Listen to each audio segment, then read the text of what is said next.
अस्सलाम वालेकुम। कैसे आप सब? आज हम पढ़ने वाले हैं जुनून सितम असकरम अरूशी ख़ान। किस्त नंबर 4।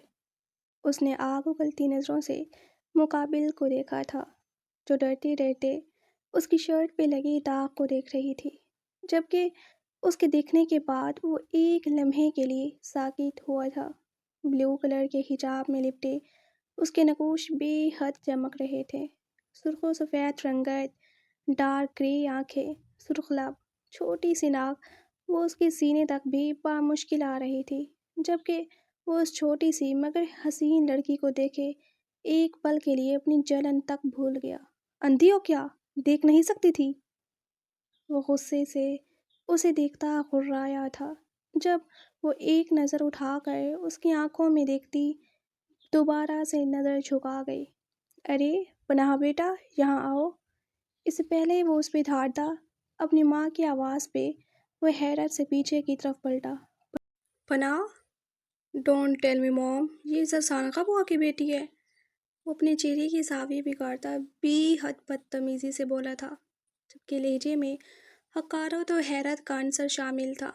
उसके लहजे में मौजूद तासुर महसूस करते सब ने उसे घूरा था, जबकि उसके यूँ कहने पे पनाह ने नज़रें उठाते शिकवा कना नज़रों से उसकी तरफ देखा था।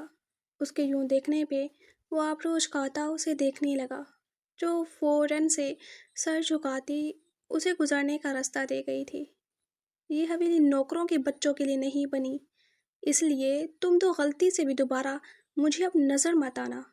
वो गुस्से से उसको यूँ आंखें झुकाकर साइड पे होता देख पागल होते दिमाग और जलते सीने के साथ वहाँ से निकला था, जबकि उसकी निगाहों ने दूर तक उसका पीछा किया था।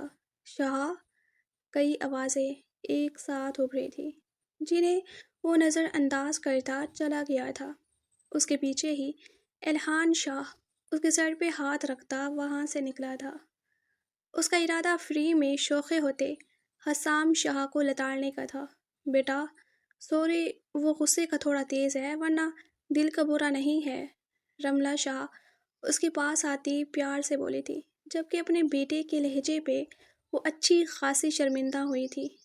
नहीं आंटी जी, कोई बात नहीं। वो अटक अटक कर उनकी बात का जवाब देती उन्हें नॉर्मल करने लगी, जबकि दिल कई टुकड़ों में तकसीम हुआ था। वो अना का बादशाह उसे मामूली समझकर हकारत भरी नज़र उस पर डाल कर गया था, जिसके एक दीदार के लिए वो तरसती रहती थी, जिसकी आवाज़ की वो दीवानी थी, जिसके पैर के नाखून से लेकर सिर के बालों तक का हर जाविया, हर नक्श उसे हिफ्ज़ था। आज उसने नज़र डाली भी तो कैसी हकारत भरी। उसके आंसू किसी भी पल बहने को बेताब थे, मगर सबके सामने खुद बेकाबू पाती वो कंट्रोल करती मुस्कुरा दी। मोरे ने खीर भिजवाई थी, मगर वो गिर गई। मासूमियत से उन्हें बताती वो काफ़ी क्यूट लगी थी, जबकि बाकी सब उसके तासर देखते हंस दिए। कोई बात नहीं, तुम दोबारा ला दो प्लीज़, तुम्हें पता है ना मुझे कितनी पसंद है वो खीर। उसकी बात पे प्रिहान शाह ने एक्साइटेड होते उसकी तरफ ललचाई नज़रों से देखा था, जब बहरोज शाह उसकी बात पे आंखें सुकेड़ता उसे देखने लगा। हर चीज़ ही इस लड़की को पसंद होती थी। वो सर झटक गया। आपके लिए ही लाई थी, लेकिन वो बताते हुए फिर से वही मंजर सामने आया था।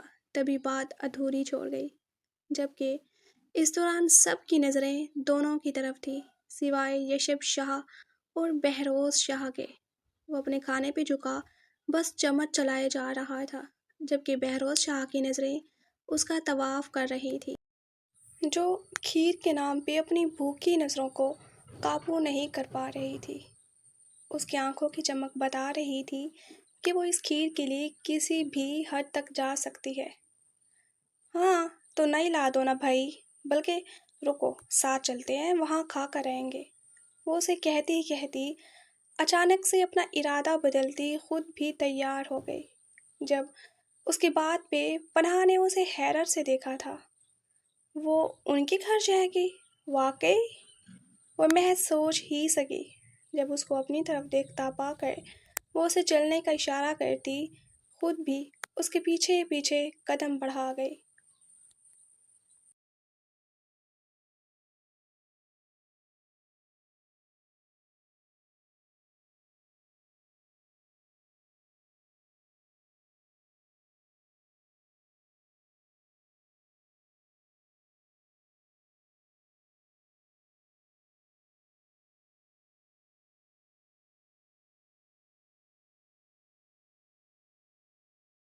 شاہ حویلی میں میر قائس شاہ کا راج تھا۔ کئی ایکڑ پہ پھیلی یہ حویلی ہر شخص کے لیے ایک خوبصورت شاہکار تھی۔ میر قائس شاہ کی شادی ان کی خالہ زاد مریم شاہ سے ہوئی تھی، جن کے 4 بچے تھے۔ سب سے بڑے بیٹے ادیب شاہ تھے، جن کی شادی قائس شاہ کی مرضی سے رملہ شاہ کے ساتھ ہوئی تھی۔ ان کے 2 بچے تھے، بڑا بیٹا بہروز شاہ جو کہ 32 سال کا تھا، جبکہ دوسرا بیٹا حسام شاہ جو 23 سال کا تھا، حویلی کا چھوٹا سپوت اور شرارتی بھی۔ اس کے بعد دوسرے نمبر پہ تھے دانیال شاہ، جن کی شادی ان کی پھوپھو زاد افرا شاہ سے ہوئی تھی۔ ان کے بھی 2 بچے تھے، بڑا بیٹا الہان شاہ جو بہروز کا ہم عمر تھا، جبکہ بیٹی آئینور شاہ تھی جو الہان سے 5 سال چھوٹی تھی، یعنی 26 سال کی۔ وہ اپنی سٹڈی کمپلیٹ کر چکی تھی اور اسے اب جاب کرنی تھی، جبکہ حویلی والے اس کے خیال سے بھی ناواقف تھے۔ اس کے بعد آتے ہیں الماس شاہ، جن کی شادی حارثہ شاہ سے ہوئی تھی۔ ان کے بھی 2 بچے تھے، بڑا بیٹا یشب شاہ جو 25 سال کا تھا، جبکہ چھوٹی بیٹی پریحان شاہ جو ابھی 18 سال کی تھی۔ سب سے آخر میں آتی ہیں حویلی کی لاڈلی بیٹی مائزہ شاہ، جن کی شادی قائس شاہ کے پٹھان دوست کے بیٹے سے کی گئی تھی۔ ان کی ایک ہی بیٹی تھی، ایشل خان۔ اس حویلی کی خاص بات یہ تھی کہ یہاں رہنے والے ہر شخص کے دل میں محبت تھی، ایک دوسرے کے لیے عزت تھی، چاہت تھی۔ اگر بات ایک پہ آتی تھی تو اس کا جواب وہ سب دیتے تھے۔ یہی چیز اس حویلی کو سب سے منفرد بناتی تھی۔ جتنی یہ خوبصورت تھی، اس سے زیادہ خوبصورت لوگ اس میں قیام پذیر تھے، جبکہ غصے کے وقت وہ سب ہی اپنا آپا کھو بیٹھتے تھے۔ جتنی ان کی محبت خوبصورت تھی، اتنا ہی ان کا غصہ خطرناک تھا۔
दादा मेरी बात सुने आप।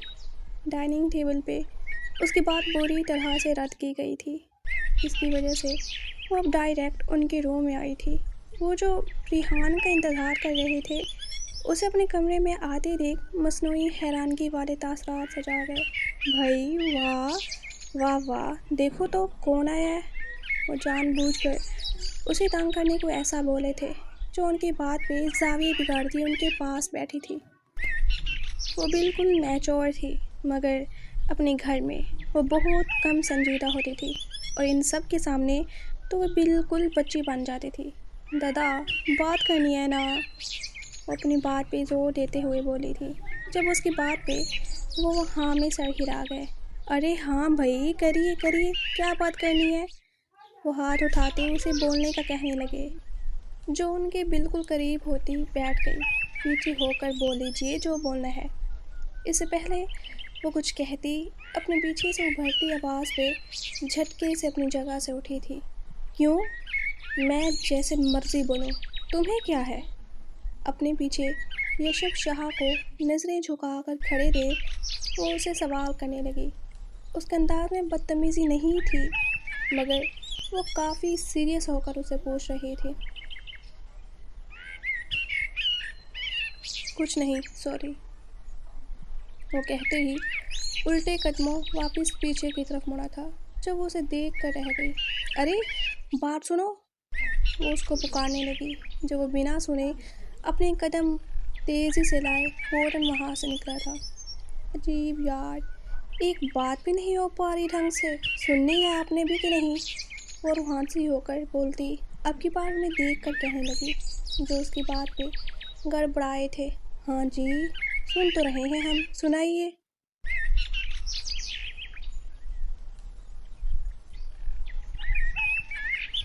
वो उसके झंझलाए तासरात देखते मुस्कुराहट जब्त करते बोले थे। जब वो उनको झटका दे गई, मुझे यूनी में जॉब करनी है, आंखें मेचती अपनी बात उनके सामने रख गई थी। जब वो हैरत से उसे देखने लगे। बहरोज़ और इल्हान जानते हैं क्या ये बात? उन्होंने संजीदगी से पूछा था। जब वो ना में सर हिला गई। उनको आप मनाएंगे ना? वो उनके हाथ थामती बोली थी, जबकि वो ना में सर हिला गए। हरगिज़ नहीं, मैं तो इस हक़ में नहीं।